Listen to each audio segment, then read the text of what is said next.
Le guide d'utilisation a été créé pour promouvoir l'utilisation des normes professionnelles des éducatrices et des éducateurs à l'enfance.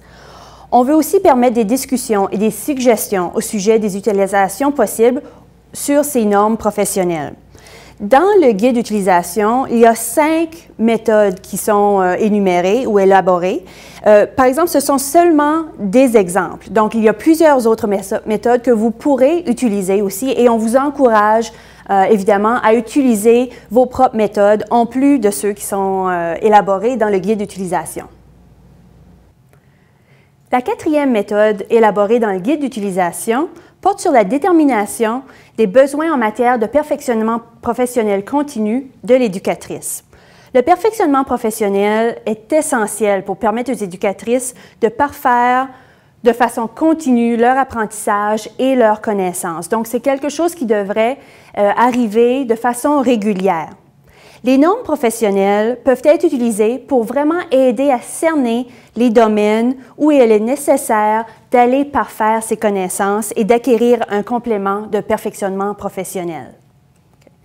Le guide d'utilisation propose d'effectuer une évaluation du rendement comme première étape. Donc, cette évaluation du rendement peut être faite officiellement, donc entre la superviseure et l'éducatrice, ou ça peut être une évaluation du rendement non officielle, donc une auto-évaluation de l'éducatrice. Ce qui est important, c'est d'utiliser une échelle d'évaluation qui est simple, qu'on peut utiliser pour chaque tâche et chaque sous-tâche auquel l'éducatrice est responsable. Donc ici, on a un exemple.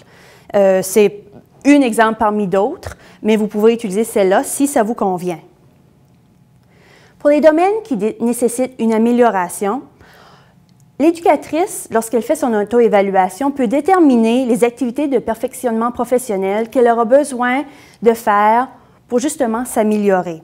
Donc, est-ce que ce sera des ateliers, des conférences, des travaux liés aux cours suivis dans un établissement postsecondaire? Est-ce que la personne préfère suivre un programme de mentorat? Est-ce que ce sera à travers de la lecture autodirigée? Ou est-ce qu'elle a besoin d'expériences additionnelles en milieu de travail? Donc, c'est vraiment de cerner quelle activité de perfectionnement professionnel pourrait l'aider, elle, comme éducatrice, à s'améliorer dans certains domaines. Lorsque les activités de perfectionnement professionnel ont été identifiées, on peut maintenant créer un plan de perfectionnement professionnel. Par exemple, on peut identifier la tâche ou la sous-tâche à améliorer et ensuite placer les activités de perfectionnement professionnel qui vont nous aider à améliorer cette tâche. Donc, ça peut être une activité ou plusieurs activités pour une même tâche. On peut aussi parler de ressources nécessaires. Qu'est-ce qu'on aura de besoin, autant financièrement qu'en termes de temps pour faire cette activité. Aussi, on peut parler de calendrier. Quand est-ce qu'on veut que cette activité-là soit terminée?